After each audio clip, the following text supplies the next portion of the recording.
দীর্ঘদিন ধরে একই জায়গায় আটকে আছে চামড়া খাতের রপ্তানি আয়। ট্যানারি মালিকরা বলছেন, শোভন কর্ম পরিবেশের অভাব, সিইটিপি পুরোপুরি প্রস্তুত না হওয়া ও এলডব্লিউজি সনদ না থাকায় সংকুচিত হচ্ছে তাদের ব্যবসা। আর চামড়াজাত পণ্যের রপ্তানিকারকরা বলছেন, শুধু সিইটিপি কিংবা এলডব্লিউজি সনদ নয়, বরং ট্যানারি মালিকদের দুর্বল বিপণন ব্যবস্থার কারণে চীনা ক্রেতাদের কাছে আটকে আছে তাদের ব্যবসা। ওয়ালটন এখন দেশের সীমানা পেরিয়ে পৌঁছে গিয়েছে 50টিরও বেশি দেশে। ওয়ালটন, ঘরে ঘরে বিশ্বজুড়ে।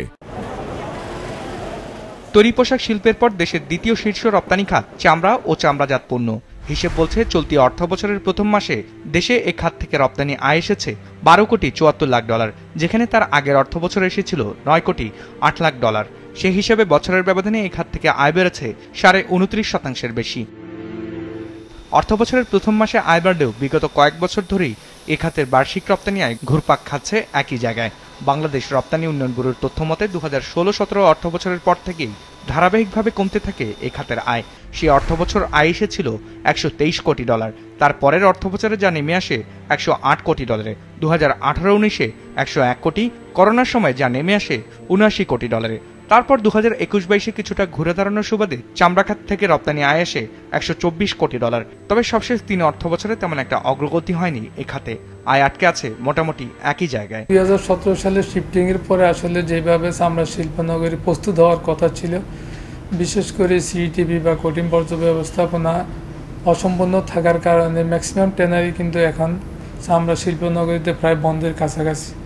বিশেষ করে পরিবেশের যে মানদণ্ড সেটা কিন্তু মিট করতে পারতেছে না সিইটিপি বা বর্জ্য ব্যবস্থাপনা, যার কারণে ট্যানারিগুলা তার লক্ষ্যমাত্রা অর্জন করা সম্ভব হচ্ছে না। তথ্য বলছে, সবশেষ 2024-25 অর্থ বছরে চামড়া ও চামড়াজাত পণ্য খাত থেকে যে 114 কোটি ডলারের রপ্তানি আয় এসেছে, তার মধ্যে চামড়ার জুতা রপ্তানি থেকে এসেছে 67 কোটি ডলার, যা কিনা আগের অর্থ বছরের তুলনায় 23.5% মতো বেশি। আর চামড়াজাত পণ্যের রপ্তানি হয়েছে 34 কোটি ডলারের, যদিও এই আয় তার আগের অর্থ বছরের তুলনায় 2% মতো কম। এই হিসেব থেকে অনুমেয় হয় চামড়া খাতের মোট রপ্তানি আয়ের সিংহভাগই আসে জুতা ও পণ্য রপ্তানি থেকে। 2016 সালের পর থেকে কিন্তু আমাদের যে রপ্তানি সেটা এক জায়গায় সীমাবদ্ধ হয়ে আছে। তো এখান থেকে আমাদেরকে যদি ঘুরে দাঁড়াইতে হয়, সেই ক্ষেত্রে আমাদেরকে ট্যানারিগুলো যেমন আমাদের কমপ্লায়েন্স হতে হবে, পাশাপাশি আমাদের শিল্পনগরী বলতে আমি সিইটিপি বা কঠিন বর্জ্য ব্যবস্থাপনাকে বোঝাচ্ছি।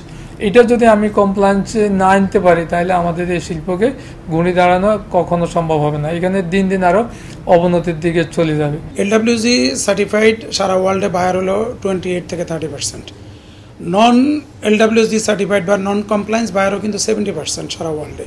তাদের ক্ষেত্রে তো আমাদের লেদার সেক্টরে তারা তো কিনতে কোনো বাধা নেই, তাহলে তাদেরকে কেন আমরা সেই ধরনের বায়ারের কাছে কেন আমরা পৌঁছাইতে পারতেছি না? তার একটাই কারণ, আমাদের মার্কেটিং নেই। আমাদেরকে মার্কেটিং বাড়াইতে হবে, আমাদেরকে ডেভেলপমেন্ট করতে হবে, আমাদের R&D টিমকে অনেক স্ট্রং হইতে হবে, আমাদের ট্যানারি মালিকদেরকে আরও অনেক পজিটিভ হইতে হবে মার্কেটিংয়ের ব্যাপারে। তথ্য বলছে, চলতি অর্থ বছর চামড়া ও চামড়াজাত পণ্য খাত থেকে 125 কোটি ডলারের আয়ের লক্ষ্য আছে সরকারের।